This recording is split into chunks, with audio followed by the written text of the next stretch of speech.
श्री स्वामी समर्थ. जय जय स्वामी समर्थ.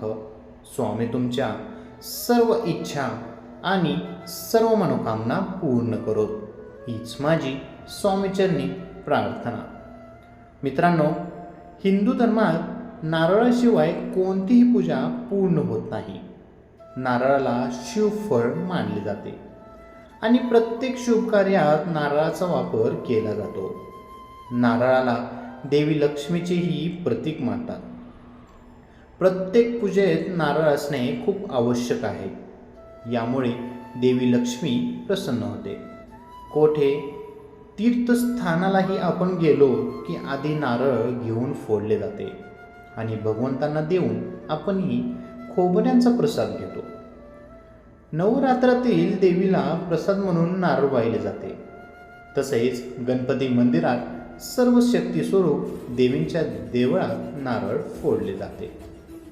पण जर आपण नारळ फोडले आणि ते आतून खराब निघाले तर आपल्याला खूप वाईट असते. आपल्या मनात येत असते की देवी देवता आपल्यावर नाराज झाले आहे, म्हणूनच नारळ खराब निघाला आणि आता आपल्याबरोबर काहीतरी अनुचित घटना घडेल. याच गोष्टींचा आपण विचार करत असतो. पण विचार करण्यापूर्वी ही माहिती नक्की वाचा.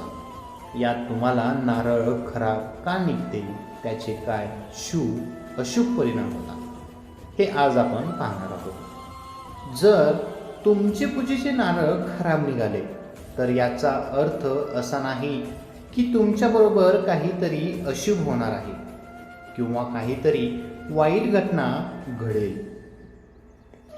तुमचे पूजेचे नारळ खराब निघाले तर याचा अर्थ काहीतरी शुभ घडेल. पूजेचे नारळ खराब निघणे शुभ असते असे सांगितले जाते की याद्वारे देव आपल्याला काहीतरी संकेत देत असतात. जेव्हा आपल्याला या गोष्टींबद्दल काही माहिती नसते तेव्हा आपण त्याबद्दल काहीतरी भ्रम निर्माण करत असतो. अशा छोट्या छोट्या गोष्टी आपल्या जीवनात खूप मोठा प्रभाव पाडत असतात. जेव्हा पूजेचे नारळ खराब निघते तेव्हा आपल्याला दुकानदारांचाही राग येतो आणि त्याच्याशी आपण भांडायला जातो.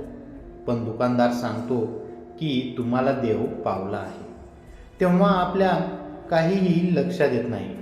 परंतु याच्या पुढे तुमचे नारळ खराब निघाले तर तुम्हाला राग येणार नाही तर आनंद होईल. पूजेचे नारळ जर खराब निघाले तर याचा अर्थ असा होतो की देवाने प्रसाद स्वतः खाल्ला आहे, म्हणूनच नारळ खराब निघते. म्हणजेच ते दुसरे कोणीही खाऊ शकणार नाही. ते संपूर्ण नारळ भगवंतांना अर्पण करण्यात येतं.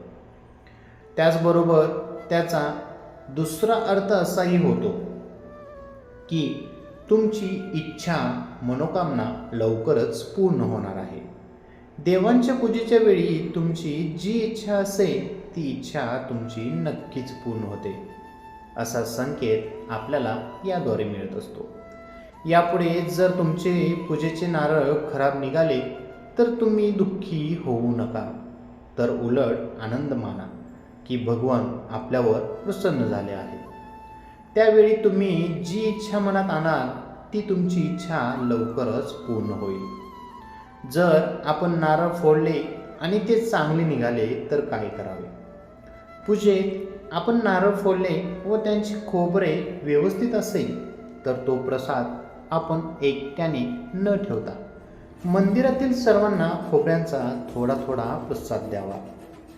यामुळे आपल्याला आपल्या पूजेचे पूर्ण फळ मिळते. तर काही व्यक्ती नारळ फोडतात व कोणालाही न वाटता ते नारळ तसेच घरी घेऊन जातात, पण यामुळे तो प्रसाद भगवंतापर्यंत पोहोचत नाही. श्री स्वामी समर्थ. जय जय स्वामी समर्थ. मित्रांनो, ही छोटीशी माहिती आवडली असेल तर आपल्या व्हिडिओला लाईक, कमेंट आणि आपल्या चॅनलला सबस्क्राईब करायला विसरू नका. श्री स्वामी समर्थ. धन्यवाद.